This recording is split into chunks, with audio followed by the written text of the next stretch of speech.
So this summer was long, wasn't it? It was a much longer summer than we, I think, all were expecting. So to pass some of the time and to do something that is solving a problem, I started making masks. And you'll see here, I have several different masks. I made them for my family. I made them for some of my friends. I made one for Miss Hoover. Actually, I made quite a few for Miss Hoover. If you remember Miss Hoover, this one is for my daughter Dana. It's made out of a dress that she used to wear when she was a little girl. And I have lots of tools that I use to make the masks. Of course, my sewing scissors. I have 3 different kinds of scissors for my sewing that I use. And I had to use patterns.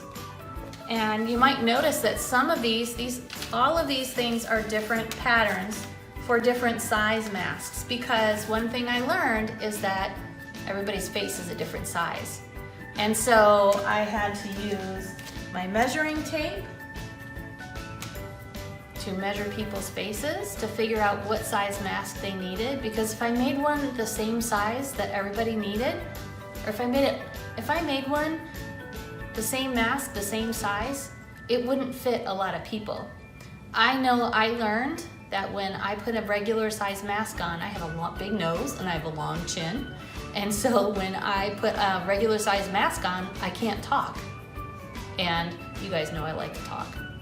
So I had to do some changes and iterations in order to get a mask that would fit me properly.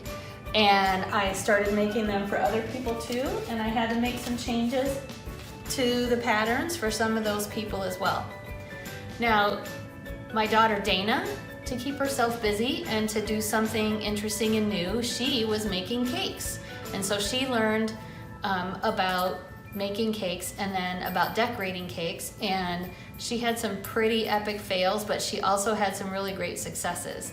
So I am sure that many of you made something this summer.